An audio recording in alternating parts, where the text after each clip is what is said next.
Hey everyone. A quick post-recording update for today's episode. At the time of recording, my guest Kathy did not have an online space where you could go and see her work, but she has since set one up. It is a public Facebook page called Kath Gecko Word Art. That's KATHGECKO Word Art. So this is not mentioned later in the episode when we discuss this, but I will link to it in the episode description. Hope you love the episode. Slam poetry. He doesn't care if it's perfect. It's time to slam now. It's the biggest poem I've got inside of me. She was a thief. You gotta Love needs to love a haunted house. Yelling, angry. Blood black nothingness began to spin. Specific point of view on To things. this day, I hate pork chops. I am the master of my fate. I am the captain of my soul. Is this The Last of Us? Because there's a lot of clickers around. Welcome to I Think Therefore I Slam. My name is Andrew. We are showcasing the best spoken word and slam poets from Melbourne and beyond. And today we are travelling a little bit beyond, at least a little bit beyond the metro area. My guest today is from leafy, green, sunny, cold, fields full of cows or alpacas, I assume. Gippsland is what I'm trying to say. Kathy Wiltshire, welcome to the show. Thank you. Happy to be here. Cows and beaches, because they're also very close to the beach. This is true. Do the cows ever make it to the beach? Do they go exploring sometimes? Not that I've ever seen, but I think that would be quite a bit of a problem, I would imagine. Jump a few fences. I've seen kangaroos on the beach. Oh, that's cool. Yeah. What about seals? Yeah, seals. Living seals, occasionally a dead seal. That's not so good. But yeah, there's seals, whales, fish, and people catching big salmon and all sorts of things. What are seals but the cows of the sea when they wash up and believe they can be cows? Well, they're very playful. If you've ever been snorkeling and you see them, dolphins are all graceful, but seals are playful and they'll do spins around you. And, and they're a lot of fun. Absolutely. So cute. Now, I'm extra honoured, Kathy, because you told me that this is your very first podcast appearance and you took some convincing to come on, but I'm very glad you're here. You've got a couple of special pieces for us today. Did you want to do an intro for your first piece or get straight into it? Oh, yeah, maybe just a little intro. Sure. I really wasn't sure. I've got this whole big book of poems that I put together during COVID, ones that I'd already written, but they're all in one place. But this time I thought, what am I going to read? So I wrote one probably inspired by actually listening to the podcasts that they've already been put out. Whoa, it's a meta poem. And probably my journey about whether I've been an artist or not an artist. So I'm thinking of artists of all the different art forms. Yeah. So that's kind of what it's about, but I can tell you more at the end. Let's do it. I am not an artist. I never have been. Nor will I be. I feel clay squeezed between my fingers. I am not an artist. I have drops of paint on my shoes. I am not an artist. Words form in simple ways. I do not use complex words that I don't understand, but real artists do. I'm not trained or refined or exceptional. I know the Mona Lisa, but expressionism, surrealism, and all those isms are new to me. They have only joined my vocabulary since a desire stirred to learn and fill this void in my knowledge. I'm amused with my recent title, art teacher, a trained teacher, but new to the teaching of art to young minds. I genuinely call my students artist before they can even write their own name. When they make a mark, it can be framed or framed within the photo lens or the image in my mind. Then I celebrate the creation of art. But am I enough to be an artist? Am I enough to be a wife, a sister, a daughter, a friend? I have sadness in my heart to be the broken artist, not finding all the sparks I need to fully enjoy life, yet always opening the curtains to see the sun. Sometimes I haven't spoken for so long. I need to download to escape from the fears inside my head, and that's when I write. Maybe I'm the lonely artist that seeks inspiration from the emptiness around me. There are times I want to speak and I call you on the phone, but you're not there. I called too many times, unable to connect. Or I could be a different kind of artist, just a one-of-a-kind me. So I write to myself, for myself, and my friend. Then I do art for me. Maybe I am an artist. I squeeze the clay, not seeking fine artworks, just the squishy pleasure of shape and form. I'm not a real artist. I take an art prop, edible garden, and I paint a field of donuts complete with sprinkles ready to eat. And I consider the rhythm and flow of words as I write poetry. Because words soothe me, slam lights excite me. Is this what artists do? Maybe, a little bit, I am an artist. I leave slowly from the Littlefoot stage with my little feet, not wanting to go, wanting, needing more. A hug with your words or your arms to make me feel better. I am inspired by artists. After each slam, the car tyres drive on automatic while my head is spinning, and I stop often to capture and write the new words as they form. I'm surrounded by artists. An invite to join a podcast to talk about the formation of art. Poetry? Me? A poet? With my words that rhyme, sometimes when I want them to. This makes me feel real. I visit galleries. They make me feel calm. A place of quiet in the space and mind. Often a little hum begins, stirring new ideas. I am curious. Who is this artist? I view some coloured glass and fascinated by its bubbles and flow. My journey of learning about artists continues. Me, this artist does not take on a single form. I am a mixed bag of creative expression. I recite and draw and paint and paste and view and teach and listen to all kinds of art. Put poetry on a darkened stage under the bright light for all to see. It is here where I feel the most like an artist. I am told I am an artist by the people that only know me on this stage. Artists who share their own experiences of the world with laughter, tears and dreams. Their physical presence framing their poetry as art. Art gives me freedom. My thoughts are released from my head into new creations and new worlds. I am an artist. Oh, Kathy. Unreal. Oh, my goodness. There we are. Oh, I'm getting quite... Yeah, that was lovely. You've inspired that one. Yeah, and I feel quite emotional after hearing that because I didn't know you were going to do one, like you said, that was kind of inspired by some of the people I've had on the show and the show itself.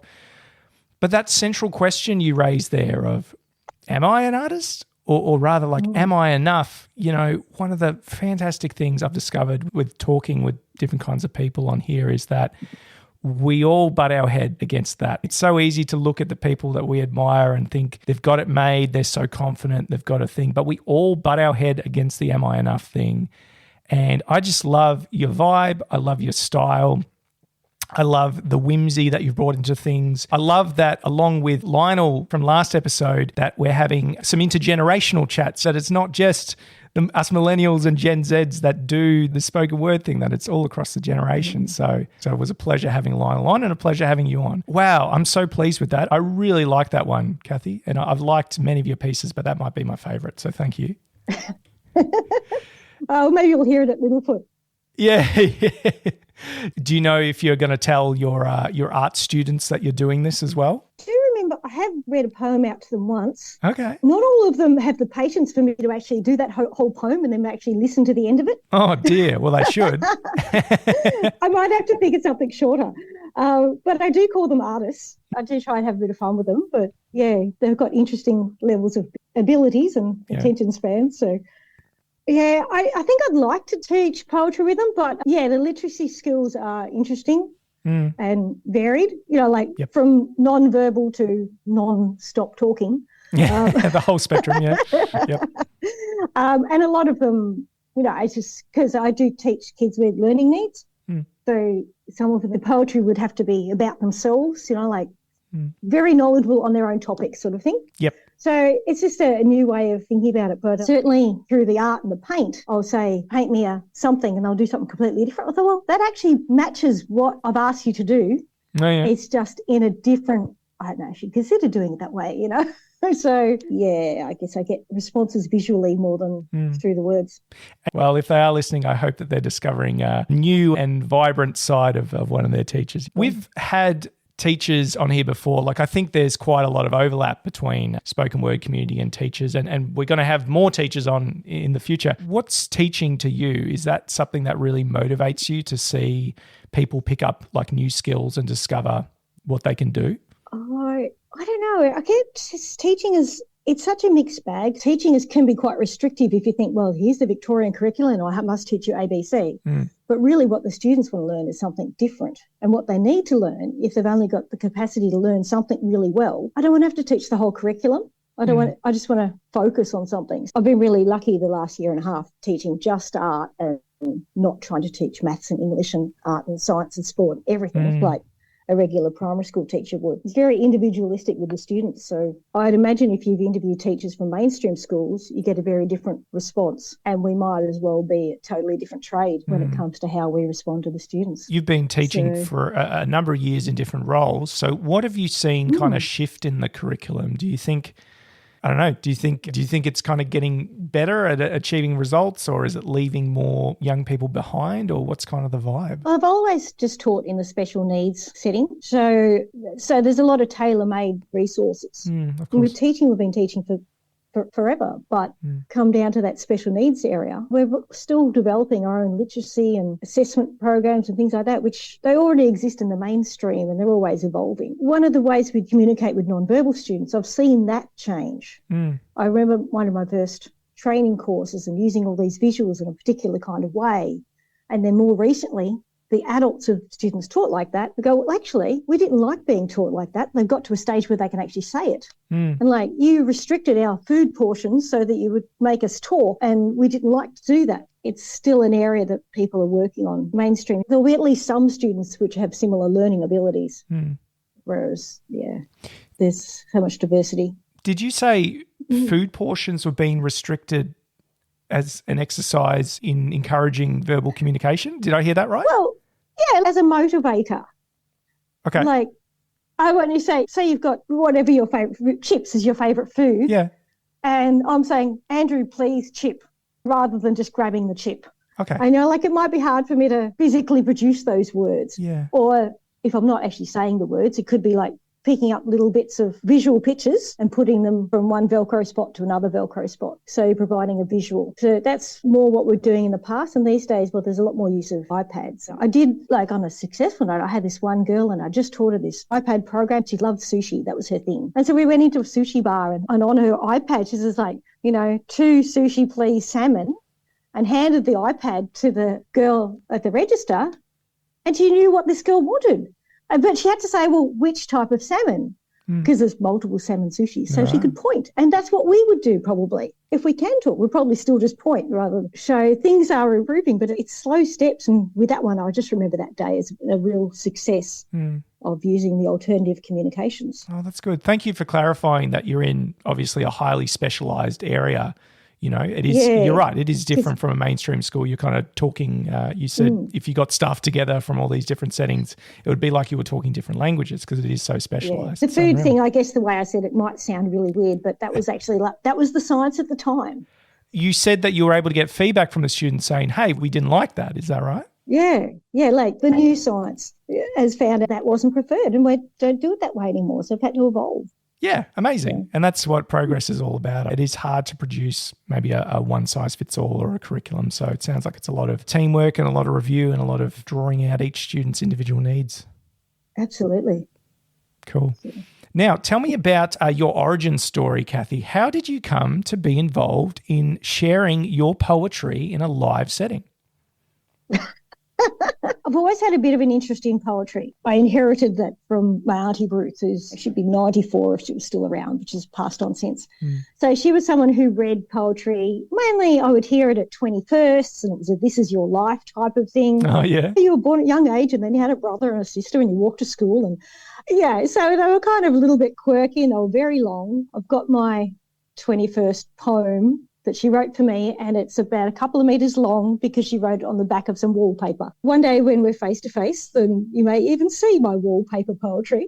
It's quite funny. Yeah, so I guess I've always had an interest, so I've written poetry for particular purposes like birthday cards and things like that. And then I'd write them emotionally I wanted to write poetry of some sort. So from then I always bits and pieces, and I was probably looking for an avenue to do poetry somewhere at a different space. And it was really hard to find living out in the country. My first ever live poetry was in the local public library. Nice. And I read this tiny little poem about being in a camper van when it's rainy and windy and how the tents were all flying about and I'm in this nice camper van. Yeah. So just like a Toyota Hi-Ace, nothing fancy, not a little one, but it was dry. And so I read that out at the library and I remember a complete stranger came up to me and said, hey, that was really nice. And I thought, whoa, yeah, really? That was just my little thing. And like, I do really well just to share it. And you thought it was nice. So that was pretty funny. And so I looked online looking for avenues and I remember seeing Littlefoot and I thought, oh, yeah, that sounds interesting. Maybe I'll go there one day. And it was always on a work night. I only work 4 days a week now, so it's not actually on a work night anymore. And I thought about it and I just didn't end up going because it was an hour and a half drive. Yes. And I didn't do it.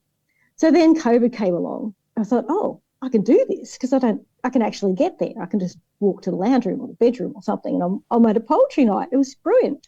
And I was doing two. There was another one called, what was it called? Poets Corner. And I was doing that one as well. So that was also a similar kind of poetry night. Lots of people all reading their individual poems, like a different cohort. Those ones probably more likely to have bush poetry and maybe an older age group, but it was still fun to have the mix. So then as soon as COVID finished, I thought, wow, I can actually do this face-to-face. Yeah. And I remember seeing Josh and Eden at Bundle Place for the first time. And after seeing them on Zoom all these times, I kind of felt like I was meeting celebrities, like, you know, like they're not on my TV screen anymore. They're like, wow, you're real people, you know. And there's all these other faces, like I saw yourself and the ruler and a few different names I can remember. So then I nervously started coming to Littlefoot whenever I could, and I still will, and I'll keep doing that. And I just get a buzz out of it. I decided I've gone from, I can still be nervous, but it just feels really good. It is some sort of buzz or a high or whatever from standing on stage underneath the lights. I'm not the noisy person in the staff room. I'm not the person that gets up and says, hey, listen me, you need to listen to me now. But there's something about poetry in that venue that works for me. So I just really enjoy it. Makes you come alive, yeah? It does. It does. I don't know how or why, but I feel like that little bit of Auntie Ruth has come back to me. Yeah. How special that you're able to kind of continue her legacy. Have you thought of doing your own little wallpaper poems that are a couple of meters long at some point? Maybe not. I tell you what, in her legacy, she did have a book launch of this poetry book that she's got. And probably the first book launch I've ever been to and probably the funniest one I'll ever go to. Because she's got all these chairs lined up in the garage. And I was chatting to this other lady who's probably about 20 years older than me, but the second youngest person there. And, aren't these chairs comfortable? What, the wheelchairs? Yeah. I thought, okay, I don't feel like sitting in a wheelchair. And there was cordial and there was tea and coffee, so all the drinks were there. And all the balloons were sticky taped to the roof. She didn't have helium. She just sticky taped all these balloons there. And she had a book launch and it was funny as. Yeah. It's certainly not your average book launch. No, I don't think we had any media there. And, like her daughter had printed the book and bound it up. And, it's her favourite colour, pink. Pink's not my favourite colour, so I haven't inherited that. You've got a copy with you there, don't you? I do have a copy. Ruth's Rhyme and Reminiscence. It's printed on pink. It's got her photo in the front. And some of it is about life on the farm and walking to school and doing things with her brothers and stuff. And then other bits are just comical ones. Most of them were just 4 lines, 4-line verses, sometimes 6-line verses. So it's very structured. I'm not sort of into free verse, but maybe it just wasn't a thing. It's got a few limericks in there as well. So it's pretty funny. I think it's amazing that sometimes we need to watch someone else love something before we can love it ourselves. That's a Donald Miller quote. I can't take credit for that, but I think it's so true. You see someone else have courage and spark and whimsy and energy and wanting to share their work, and you see someone else push through those barriers of am I an artist? Am I enough? The things that we've discussed. And you just never know what kind of ripples it might have. And I find it amazing that you were surprised by the reaction of that person who came up to you afterwards. And you're like, someone saw me, someone witnessed me doing this and felt, compelled to tell me that. And obviously to make these events, you are on the road for a couple of hours. And I'm thinking about, there's probably limited things that I would get on the road for a couple of hours to go to, so I can tell that it's really special to you. And of course, we're talking here about Littlefoot Company, which has come up in some other conversations on the podcast before. So this is, of course, the monthly open mic night, mostly spoken word, but other things, some music sometimes, that happens at Bunjil Place in Narre Warren. Just a fantastic pillar of the Casey arts kind of community. Bunjil Place is just a stunning cultural centre. And it's a beautiful building amongst everything else. I'm going to marry that building one day, Kathy. You watch. You could get weddings in that building and just like be amongst the one tree that it was made from. Actually, yeah, that's probably a better way of putting it. It's make you sound a little bit less weird. Yeah, they moved the library there and everything, but I think you fit in incredibly well. And the fact that you found out about it across lockdown shows that the whole scene really had to pivot when we couldn't meet in person anymore. And everyone was doing stuff on Twitch or on Zoom. We all learnt what Zoom was, Was anyone actually using Zoom before 2020? I would like to meet you if you were, because I have questions. But also in going digital, obviously that throws things far more open. And, I think it'd be cool if, I want to see every single spoken word event sold out, right? That'd be great to see. But it'd be even better if they could sell out, but also have like a digital ticket so that more people can join online and we can just have as many people getting access to it as we could. There's a lot of people living in regional areas that I think would have a lot of interest in the stuff that goes on in the metro area. Maybe we need, some other option to make that accessible. What do you think of that, making like digital access or digital tickets more? Look, there's nothing better than face-to-face, but this is true. And I guess the thing is I can log on to YouTube at any time and get a hit of something. But having some kind of connection with the people that you're viewing makes it different. Yeah. And I think that's the thing. I'm willing to drive an hour and a half to poetry, but I'll drive an hour and a half to various other bits and pieces as well. Hour and a half to mum and dad, hour and a half to any Melbourne event. And that time can be a long drive or it can be just a calm, relaxing drive or put up your music. And so it can be a few different things. It can be frustrating being all that distance away because, I can't conveniently look at poetry every night of the week in person. So it has to make it a special event once a month. But then, I'm in the country, so I'm 6 kilometres from the beach, which I can walk there without crossing any roads, or I can take the car and drive there. And it's a really nice place. I mean, you mentioned the cows, which I've been in a couple of houses between Inverloch and Wonthaggi. And the last Inverloch house used to stand on the veranda and see how many cows I could count. And it was nice because I grew up on a farm. Yeah, and the beach is it is a really pretty place to live. So if I go out in the driveway at night time, there is no lights and the stars are just amazing. So, did you have a good view of Aurora Australis rather, the other month? I should have, but I didn't quite line it up. But I also learned that if you've got an Apple phone, it takes the amazing photos without effort. And if you've got an Android, you have to play with your fancy settings.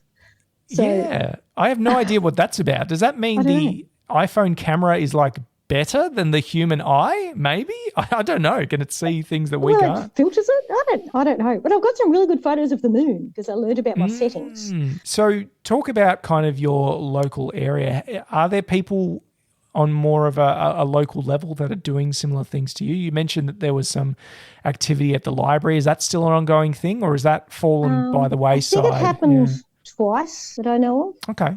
There was one of the local pubs. I think I went to Archie's Creek. I think I did it once or twice. And that pub's closed down now. Oh, really cute little. I don't know if you've heard of the Caravan Club. No. No. Okay, anyway.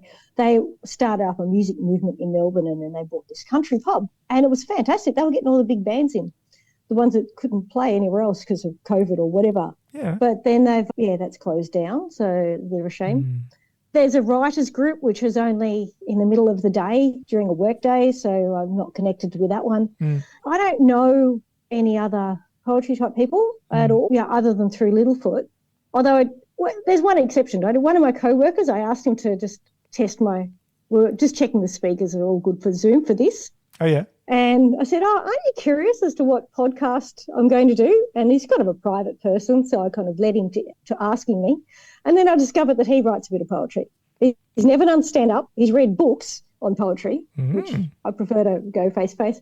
So I thought, oh, wow, I know one person that does poetry, And it's just crazy. So if you would ask me where do I get my inspiration from, it's not from being around other artists, not except for once a month. It's more internal, I guess, events and things like that. It's about, how was it, 20 years ago or something, like when I lived in Trelban, and in a previous life, which I refer to as any time before meeting my current husband as my previous life. I did actually go to a poetry group, or a writers group, one or the other, and it was run by a little neighbourhood house, and I could go to it after hours. And they were doing poetry at one stage, and every week introducing us to a different type of poetry, like a Japanese poetry and limericks and all sorts of things. So each week it was challenged. Haiku, that's it. I didn't want to pronounce it wrong. So that was fun, but that was a long time ago. And then I can't remember why I stopped, whether the session stopped or I moved house or whatever it was. So I was doing the nighttime class, and my Auntie Ruth that I was talking about, she was doing the daytime class. Our lives were parallel in such a weird way. Well, we know that COVID was, pretty devastating to both the arts and the events and venues space. So I think we have seen, a lot of places close their doors, or, we've talked a lot about kind of Melbourne spoken word is kind of no more as an organisation. But what's really cool is recently, I've been to some nights that are fairly new. Percolations, just a shout out to Percolations at Cafe on Hemmings in Dandenong. They're in their second year, so they're pretty newish. And also Poetry on Fire down in Mornington. They were just on their second month. So it's kind of cool that new spaces are opening up. This podcast could be considered another space as well. Like there's always new things growing through the cracks. And I really look forward to, I guess, a future where we have a bit of a united front where all these places are kind of aware of each other and are able to, pull things together to make things that are bigger than the sum of their parts. So I think the future is bright. I think we do, mourn the loss of certain groups or certain gatherings. There's new stuff to come. It's very exciting. Yeah, I guess that's what I hope for, is that new things will come this way. I said Archie's closed down. That leaves a space for something else to open up. Yeah. All these things, they do go in roundabouts. I mean, the fact that I did a poetry group 20 years ago and then it's evolved into a Littlefoot now, I didn't know that was going to happen. I guess because sometimes my artistic interests change. Like I might do less poetry, and I've taken up an interest in jelly printing lately. It's a type of screen printing with a slab of jelly, and it's good fun. And a lot of people in the art world haven't heard of jelly printing, but you can do things that are a bit more 3D, and you can put like leaves onto the jelly and layers of paint and paper and all sorts of stuff. Whoa. I want to know more about this. Is it edible at the end of it? Can you eat the artwork? That's what I want to know. No, it's not a food art type thing. It's not aeroplane port wine flavour or grape or whatever. Yeah, like the port wine was always the best flavour. It's made with, you can buy the jelly plates and they're $60 to $90 or whatever, which I thought was a bit pricey. But you can make them with gelatin, glycerine and a bit of alcohol, and they stay wobbly like jelly. But I've done screen printing before, with a mesh screen and a wooden frame. And it's kind of like that, but it's a bit more versatile. I need to look this up. I've never seen this before. I've had plenty of exposure to 3D printing or burning stuff into wood or plastic or what have you, but not jelly. That is a new frontier, Kathy. Well, I mean, the jelly plate is the tool. We're not actually printing on the jelly. We're printing with the jelly, sort of, onto paper. Or leaves, or I saw jelly printing on feathers recently, and I thought, well, that's cool. Okay, so like the jelly is the ink, in other words. No, you put the ink on the jelly. Yeah. So you put the paint on the jelly, then you put something on top of it, be it a leaf or a stencil. Then you put paper on that, rub it on, and the paper will pull off a bit of the paint. So that gives you one print. But then if you take off the leaf or the stencil or whatever it is and put paper on again, you get a second print, and that's even more interesting because it looks more 3D. Right. So it's mono printing, I guess. So it's mainly single printing, but then you can do lots of layers. Man, they didn't have any of this cool stuff when I was in art class. I might have paid more attention. I can't even remember art class at high school. Like I wonder, actually I need to find out what did I do in art class that was so not memorable. That's a bit disappointing. I've got a friend from primary school and she still does art. That's her career. Yeah. And she used to think about me doing the smart subjects like maths and accounting. And here I am teaching art, and she's still doing art. So she actually there's a gallery right next to the Melbourne gallery. I can't remember what it's called. But she had an exhibition there, and like there was staff there. It was multi-leveled. And I'm thinking, I can't even afford my friend's artworks, and she's just doing amazing stuff. And she never tells me she has an exhibition. She's just so quiet about it. Oh no! People need to have a bit of a. We need to have a bit of a brag every now and then, a little bit of a humble brag, you know. Yeah, I think she's doing really well, but whenever we catch up, we go, "Oh, how's your artwork going?" And she'll go, "Oh, and how are you going?" And she never talks. She's interested in my life, but she's not so interested in telling me about her stuff. I think it's got to a point. Her art is her work. Yeah. You know, my art is my joy, or hers it's work. So yeah, and maybe she's just seeking a bit of a variety from that. I don't know. You know, people are private about this kind of stuff for all kinds of different reasons, I suppose. So it's all good. It's all good.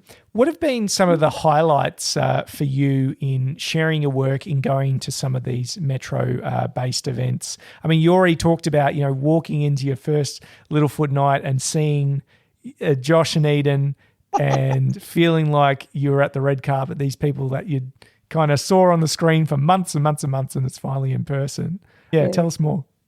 Well, I guess the highlights is probably when I do get that little bit of acknowledgement from the strangers. Like I remember somebody goes, "Oh, I got what you meant by the end of the poem," or something, because it must have been a little bit cryptic at the start. But, yeah, that's cool. You know, when I do get this little comments from people that I have had no connection with, and they make a comment, and that just is really special. There's such a variety of different artists, and some of them, their stories are so sad, and others are funny and entertaining. When you read out the poem with Barbie and the other movie, I hadn't seen either of the movies, and I just thought, I've got to see these movies to find out what you're on about. But it was very entertaining anyway.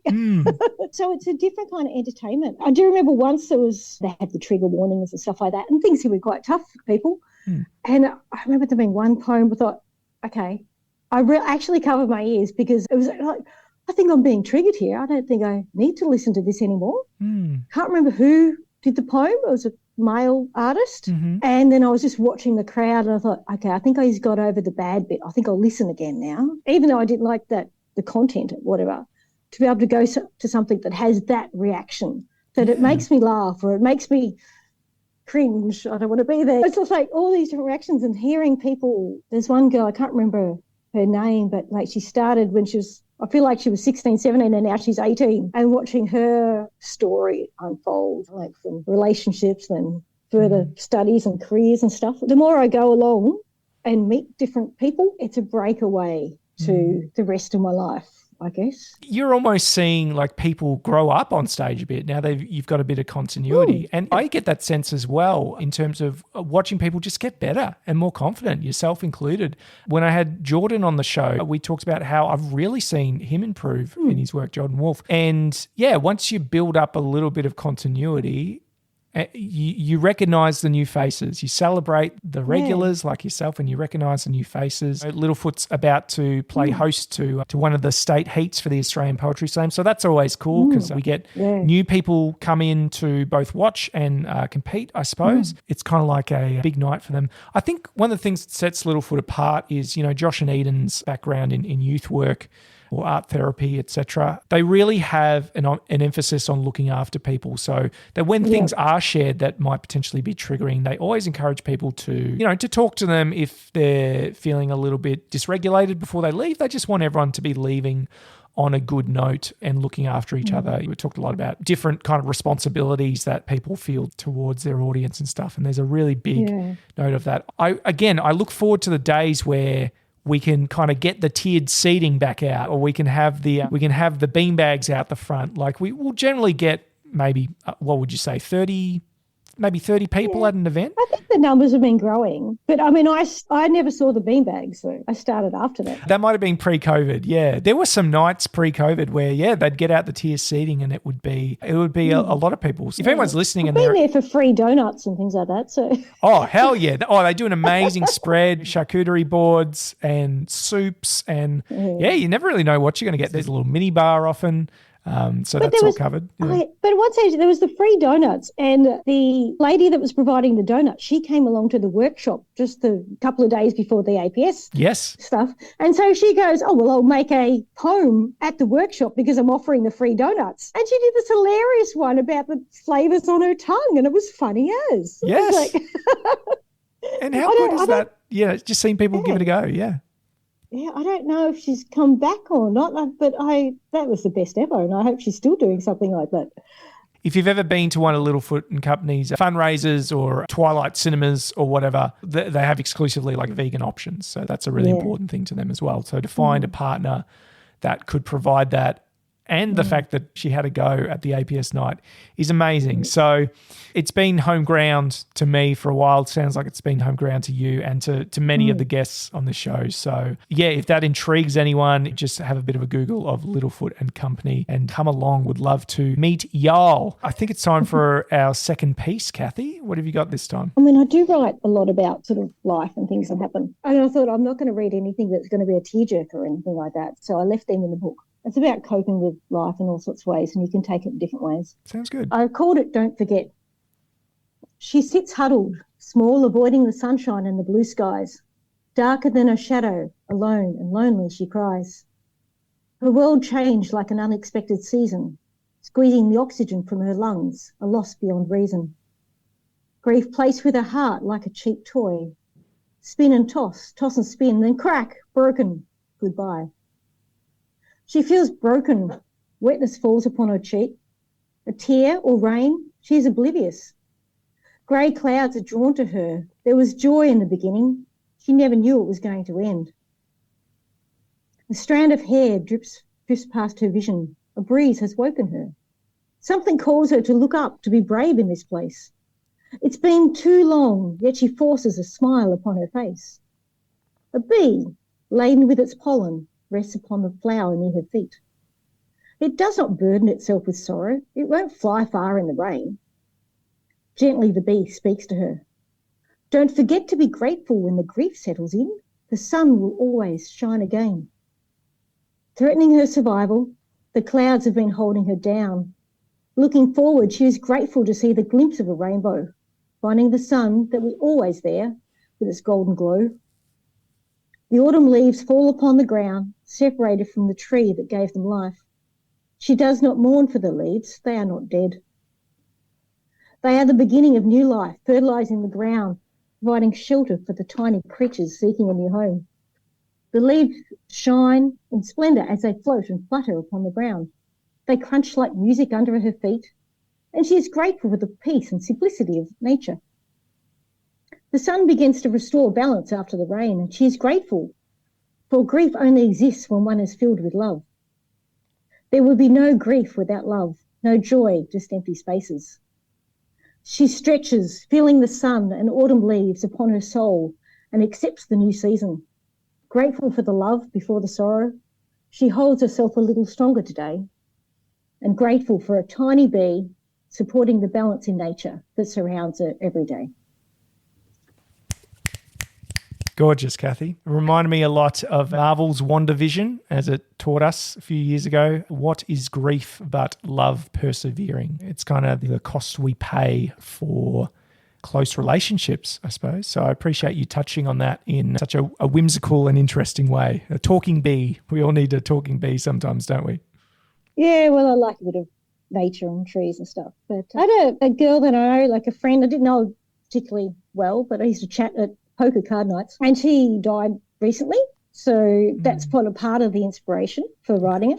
But it also made me think about the times where other things that I might have lost in life, and you've got to really keep it in balance of grief will always happen. You'll always lose people, but you've still got to find the positives in life. And if you ever have a down day, you've got to remember, hey, keep this in balance somehow. So I was thinking about that. One of the topics that I write about occasionally is like my husband has these good days and bad days. And I think about, well, we used to have different kind of days, but medical changes means that things aren't the same as they used to be. You got to realise that, well, that unfortunately, it's a grieving process when you lose a person due to death, but also when you lose it to disability, or just a friendship breaks up because you've lost that connection. That we grieve for lots of different reasons. And I guess that's what I was feeling at the time. Yeah. Have you heard of the concept of like ambiguous grief as well, where you're not actually able to necessarily put your finger on what it was? Or maybe, we think of grief as like, oh, I had something and I lost it. But I think ambiguous grief more points towards, I never had something, and so I'm grieving not having this or that. Yeah, well, that makes sense. I remember someone saying, I really need purpose in life. I've just got all these children I've got to look after. And then someone else saying, I need purpose in life. I don't have any children. Oh, yeah. What a great example.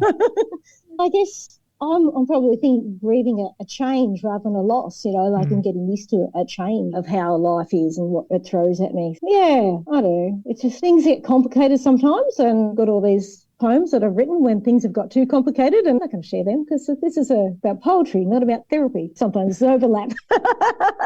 When I wrote Barbenheimer, that was essentially a mashup of ideas about, I guess, masculinity and things like that. It's not necessarily a super duper deep well, I'm not going to say that. You take from it what you will. I was still kind of goofing off and having fun of it, but also making some kind of point, which a lot of my work does. Like it often has that goofy exterior with something else at the corner. So you think life is very seasonal as well? I mean, for example, I'm really looking forward to spring at the moment because it's my favorite season.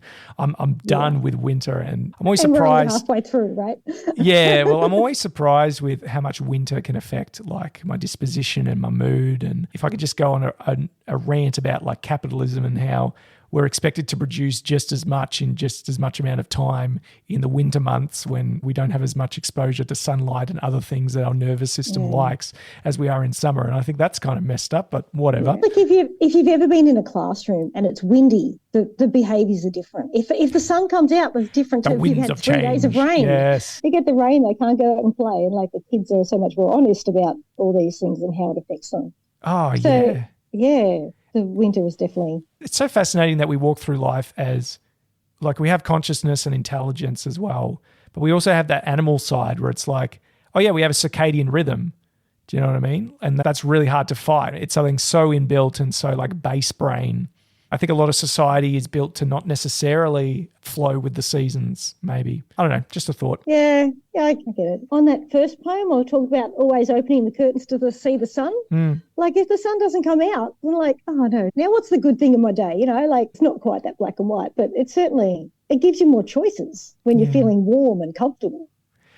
I just think it makes everything better. I mean, there's a sweet spot. I've never been someone who loves a heat wave, for example, but I know when conditions are right. Like I'm looking forward to the first, 26-degree day or whatever coming up. Can't be too far away. Let's hold out. Let's talk about creativity a bit more generally, Kathy. So what is the creative process for you? How do you go from the moment of inspiration, the moment of eureka, or the quieter moments of reflection or putting something in the pocket for later? How do you go from that moment to producing and refining a final piece that you perform? I think the inspiration is interesting because, like, if I'm trying to write something for a purpose, like somebody's birthday or an event or something like that, that can be actually quite, like, I really want to write this poem because it's really important I want to do it for this person, whatever. But then that can sometimes really lead me into writer's block, and I get something that's half good, and it's like, I don't know if I'll give that away because I don't really like it. But if there's like an emotional event or something, and I think, yeah, I can write about that. Or coming home from poetry nights, maybe even, the drive from where I'm sitting now to home is probably a bit too short to be creative. But going home from a slam, I would often stop the car because I've had all these words and input in my head, and I'll stop and I'll write something down. It may or may not turn into something. Sometimes it does, that's proof.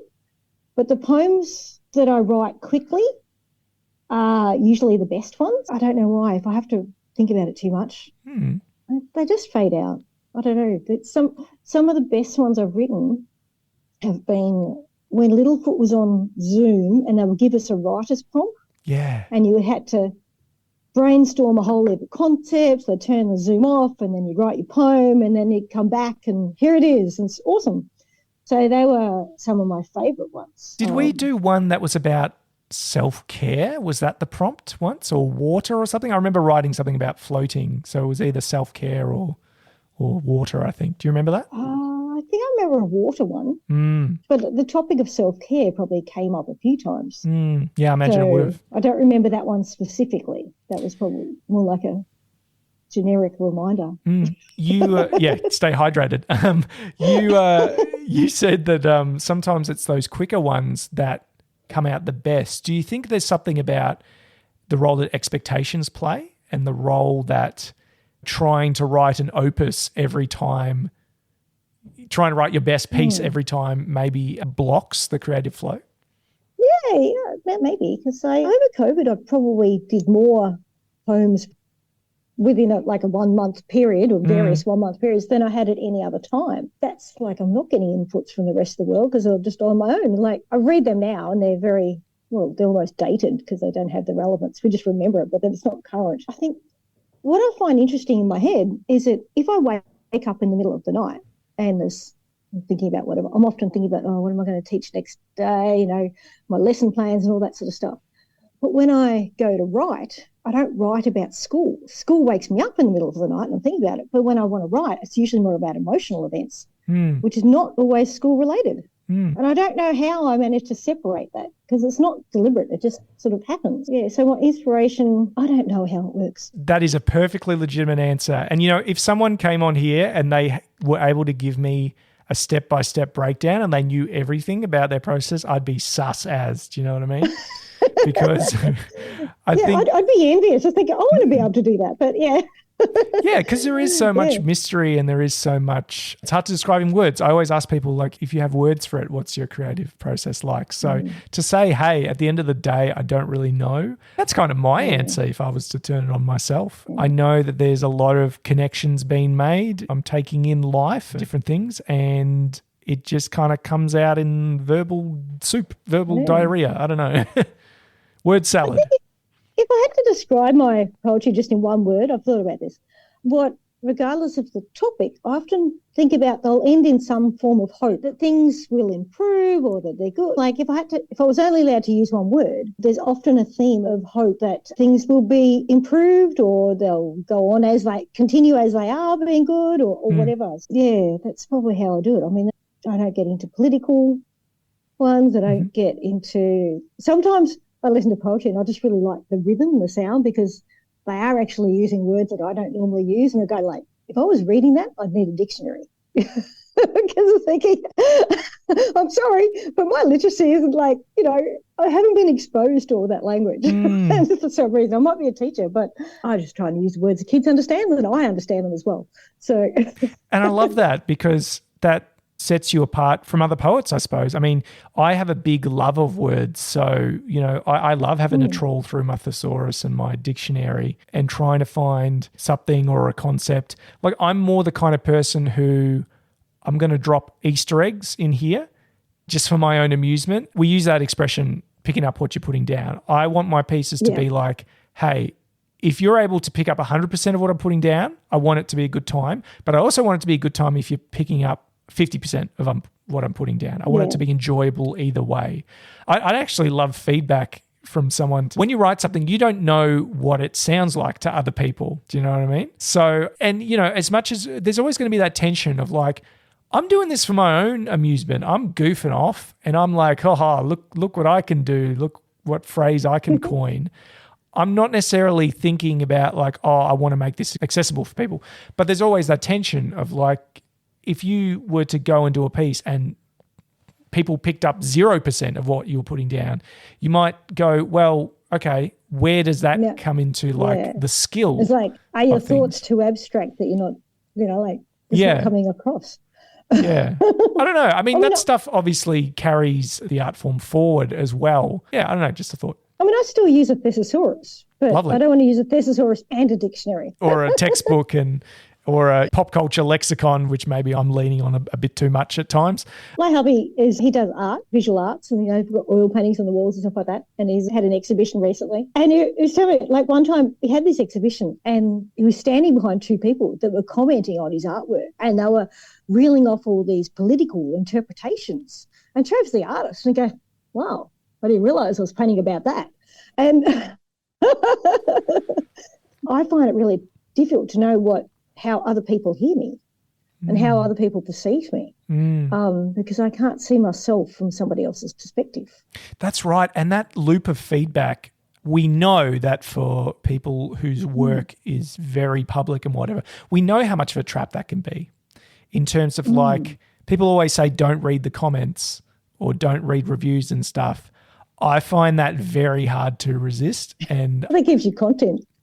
I guess it does, but I find it very hard to resist because I don't know. I guess I want validation. I'll admit it. I do want validation. I do want people or certain people maybe to say that my stuff is good. Like I just do. Maybe I'll grow out of that. Maybe I won't. Maybe that's just what we're all after. I don't know. Do you have that same kind of hunger or do you feel like you're past that? Oh, well, yeah, no, look, I love it when people, they click and they say hello and that's the stuff. It's fantastic because I'm still on that learning journey or whatever. But there are times where if somebody said, oh, I reckon have you considered doing it differently? I would be like really excited by that if I was getting positive advice of how I could do things better. Yeah. Because it's all great to have the positive vibe and stuff, but you're not going to know how to be better if everything is all okay already. Yeah. I was thinking, surely can I do a bit better than okay? Can I do it differently? So, I like the idea of going to a workshop to look at poetry and how other people do it, discuss the like minds type stuff. It's really good. And this kind of comes back to what my conversation with Doane was saying, in that he's really hungry for better feedback. And what he meant by that was, we know how good Doane is, but he wants more specific feedback. He doesn't just want the blanket like, oh, that was great. I loved your voice. I loved the piece. What was it about it that you connected with? What was the one line that stood out or the one technique or the one metaphor? And I think it's the same for constructive feedback. And like, I would really appreciate that as well. Instead of a blanket like, oh, that sucked or I didn't like it, because that's also not really useful as much as the blanket that was great isn't really useful. Yeah, the same. If you've got constructive or negative feedback, like make it specific as well. What about it didn't work? What made you feel lost? Tell me what line I tried to fit too many syllables in. Because I will do that. So maybe next time I'm at an event, I think I'll take a pencil and paper. And then if I don't write it down, I won't remember. So if I go, I really liked it when you said blah, and then I think I could do that. Yes.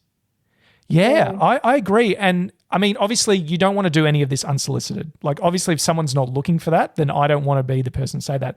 But there have been one or two instances because I've known the person and they were really simple. Like I had a friend perform and they performed with a cap on. And so what was happening is the stage lights were darkening their whole face because they had a cap on. And I said, hey, mate, have you considered not wearing a cap on stage or wearing it backwards? Because you actually put your face in shadow and that is a really important part of your performance. I think it would enhance that. And I asked him whether I could give him that feedback before I could. I was at an event recently and this was someone I didn't know, so I guess I was a bit reaching here, but I thought I'd go for it. It was a young guy and I said to him, hey, when you got up on stage, before you shared, and I really liked his piece, but before he shared, he said, oh, sorry to bring the mood down. Everyone's been sharing these really nice poems. This one's a bit more serious and heavy. And I just said to him, hey, mate, really liked your piece. If I can give you some feedback, try not to do that at the start because you almost give people permission to write you off and to not pay attention to you. You don't want to prime people to like reject your work. Do you know what I mean? People can choose their own mood. Yeah, like just go for it. Like you'll find an audience for what it was. I mean, I thought it was cool. So again, we don't want to be doing this unsolicited. And if people want to give me that feedback, I'd appreciate it if they asked me first and said, hey, can I give you some feedback? And then it's invitational. That's absolutely fine. But yeah, it's funny how there's a few of us now who are kind of been doing this for a bit and we do want to get better. I want to get better. I want to get more prolific. I want to think about my word choices and maybe how they could be better or how many syllables, these kind of technical things. When I first started doing Littlefoot, at one stage I was trying to work out what kind of rhythm I want to be. Like I'd hear somebody, that there might be a hip hop rhythm or different sorts of rhythms. And I thought, which one am I? I want to tune into one of those and I want to mimic one of those sorts of rhythms. And then I decided, nah, I can't really do that. Maybe I could if I just trained myself and just listened constantly to other people or whatever. But it was something that I wanted to do for a while, is work out what type of rhythm I was. And in the end, I just thought, well, I'll read how it seems to work for me. Yeah. I couldn't be somebody else, even though I wanted to be somebody else in the beginning. Yeah. So, and again, I think any feedback needs to be asked for and solicited so that we're not trampling over each other when we're trying new things or finding our rhythm kind of thing. Yeah. This is an interesting idea. I really hope something grows out of that. I don't know. We'll just park that there for the time being. You mentioned the expectation on pieces and how sometimes that can block the creative flow. Are there any other things that you come up against? We talk a lot about that feeling of perfectionism and also like cringe. You know, do you ever write something and look at it and go, oh, this just doesn't feel like something I can share? Is there a big waste pile for you? I've written plenty of poems that I don't want to share with people. Maybe at some stage I will. Like ones that are too dark and sorrowful and stuff like that. And I was thinking, because I don't want people to think that's how I am all the time. You know, there was a point in my life or just in my day that I felt like that. And I thought, I don't want to share those ones that are just too down and out, because if people heard them without context, they wouldn't know that I've also written a poem about a dog chasing a ball and the shape of his dog poo. And, I've done silly ones in between. Yeah. I guess that's the sort I don't read. And it took me quite a while to decide which ones I did want to read. So that was interesting. I think the other thing about today is, I was quite, being on a podcast, sounds pretty exciting. I'll give that a go. My awkwardness was like, oh, hang on, but then everybody's going to be able to listen to it if I tell them what the podcast is. What do I want to actually be sharing with everybody? So, mind you, and I did say that to a friend, and they said, well, actually, if people are interested, it's only people that are interested are actually going to listen. So it's not like I'm broadcasting it on the local radio or it kind of is. I had to actually explain to my dad what a podcast was because he's 90. He doesn't use it. He can sort of use a mobile phone. Yes. Told him it was pre-recorded radio. Tell me a bit more about that because, you did take some convincing to come on. So was it just that you needed to kind of see it in practice before you wanted to commit, or was there anything deeper to your hesitancy or what was it? Oh, it was probably, part of me probably said yes straight away, and the other part of me thought, oh, no, I'm a bit shy. Because I'm not from a loud, talkative type family. We were all very quiet. Like when I got married 10 years ago, and Mum and Dad, there's no way they were going to talk at the wedding because they're not that kind of people. And my hubby's mother was pretty much the same. His dad, he was quite happy to talk and compare and do all the talking for everybody else. It's funny, I didn't actually write any poems for the wedding. I guess I could have. When I think back, I'm thinking, why didn't I? I don't know. Maybe I wasn't writing as much then as what I am now. Most of the time, I don't feel like that person that can stand up in front of the crowd. I'm like, I'll take a leadership role if everybody else stands back. But if somebody else stands up, they're the ones that are going to be heard first. It's just sort of the fallback position. But in poetry, I found this safe space, and I was thinking, I don't feel like that when I'm reading poetry, but in a lot of other things I do. So, just sort of shyness or something. I'd like to do it more. I'd like to be more confident and like to do this more and more often. just managing to find the spaces, I guess. Well, I hope this has been helpful for you, Kathy. I think you've done awesome. It's all been great, like the flow and the conversation. I'm going to ask you our favourite question on I Think Therefore I Slam. You are going to a spoken word dinner party, all right? And everyone's trying to bring the turkey, the main course that's going to feed everyone and send them home with full bellies. But if everyone does that, we know that's too much turkey. So, Kathy Wiltshire, what dish is your art representing in this scenario? I think mine would be, it's going to be either like a mixed platter of desserts or even just a bag of mixed lollies. I just want a little bit of lots of different flavours, there's something for everybody, lots of sugar, lots of sweet stuff, colourful stuff. Yes. Yeah, I think it's just always the mixed bag type. Bits of everything. When you open a real mixed bag of lollies, what do you go for first? I usually go for the teeth, just to do, the gag where you put them on your teeth. You know what I mean? Yeah, I've done that before. If I eat things like lolly, bananas or strawberries and cream, then I can tell myself I'm eating fruit because that's healthy. Yep. Yeah. I like all the mixed lollies. I haven't met a lolly or a cheese that I haven't met that I liked, really. I like lollies and cheese. I can live on that. Oh, yeah. Sweet and savoury that way. Yeah. What a life. Yeah. That's how I can do entree and dessert now. Yeah. We were talking about the printable jelly. Could you make like an edible printable jelly this time? And maybe that could be your dish. Oh, probably. Yeah. Yep. You can do printing on rice paper. Okay. There we go. We can eat that. Yeah. So maybe maybe, this guy could make my own lollies. Yeah, probably. I could work on that. Have people made like marzipan paper? Is that a thing? I don't know. Yeah, well, maybe it is marzipan paper, but I don't know much about that. But that makes a lot of sense. But I have seen the rice paper around, and the big shapes that you can put on top of a cake, and they're done already. So my sister-in-law has got contact with somebody, a friend of hers, and it seems the last couple of years, every time there's a special occasion, there's photos of people on top of the biscuits. Oh, yeah, I have seen those. They're cool. Yeah. Kathy, what's kind of next for you? What are you working on? Are you just writing in your spare time as it comes and sharing when you're up here in Melbourne? Yeah, pretty much. I'd love to meet some more people in the local area, but then that's life in the country. That's sort of, if it happens, it happens. I'm just having a quick glance at what I wrote down to that exact question. Sometimes, there's a lot of things to do out there. And I guess if I'm a mixed bag person, I might do more poetry one month, and other months I might be mixed up with doing other sorts of creative art things. Like I might be doing, paper mache or learning jelly prints or painting or some backyard sculpture thing or renovating the garage so I've got a better workspace. So creatively doing something. Poetry is always there. Always like have a bit of play with the paint and the garden, and so bits of everything. But I guess I'd like to see, poetry locally and poetry as a social activity too. Let's poetry and then have drinks before or after. Let's go out for dinner, and that could be not related to poetry, but just enjoying people with a like-minded interest.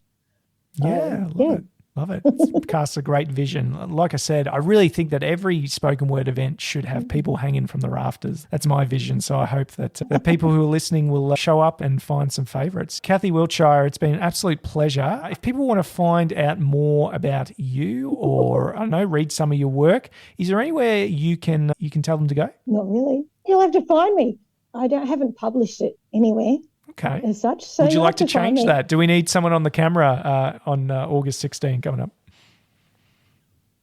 Maybe. I don't know. Yeah, it'd be interesting. I guess I have thought about doing something, but I guess I'm not sure what avenue I would share it on. Okay. Haven't investigated that one. Okay, fair enough. A watch this space is absolutely fine. Yeah, I mean, given that most of my poetry is either for me or for Littlefoot, there's a dabbling of other places. Yeah. There is one, actually, there's a poem on the schoolwork fridge. It was about all the scary contents that people had left in there, or the mouldy bits and pieces in there. That's pretty funny. Did you write that? Yeah, I wrote that. Oh, how good. And there was all this food left over from a school camp, and then it had been left there for a few weeks. And it was pretty bad. It was pretty funny. Yeah. Oh, growing whole ecosystems in there, whole new civilizations growing in a Tupperware. From strange places. Well, maybe we'll just pump the tyres once again of Littlefoot Company. It's a monthly open mic event at Bunjil Place in Narre Warren. You can find them on Facebook, on Instagram, or just Google Littlefoot Company. They've got their own website as well. Because you are such a great presence there and a regular, I feel like I've seen you there consistently for a long time now. So great to have you on board with that, Kathy. One more piece to leave us with. Okay, thanks for this opportunity. And I thought I'd leave you one with rhymes. It's rather than a free verse, mostly rhyming. This one's called My Hands. I actually looked at my own hands one day and that was my inspiration. Letting free my hand, the child looked at my hands like a scary book. What are those blue lines and lumpy bits? Why are they wrinkled like a ripple tip? Why are your hands so ugly? When I'm old, is that what my hands will be? I smiled at her questions bold, and I looked down at my hands of old. Arthritis has taken its toll, yet looking in my child's eyes with unfiltered love, she questions why. The story of my hands truly must be told. My hands hold my memories of a life that's long. Every problem solved taught me to be strong. Each bump is where I climbed a mountain and danced among the clouds. Each line is where I dived the ocean and sailed upon the waves. And the wrinkles are where I slowed down and I learnt to look around. I watched the raging storm and rainbows in the sun and gave thanks to those who held my hand. And the greatest adventures in my life were of love and loss and when I was helped to understand. 5 little fingers held mine so tight as new words formed meaning in her heart. I want to have memories too. I want to fly like a bird in skies of blue. I want my hands to get arthritis. and ride my bike throughout the land. And I'll remember your great storybook hands, turning pages of great adventures across the land. And together the next chapter was written as they walked on ripples in the sand, walking hand in hand.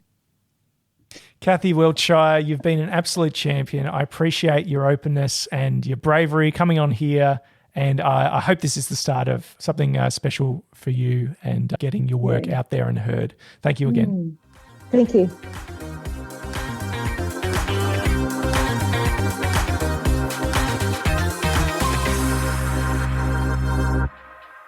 Weetabix hands, what's that all about?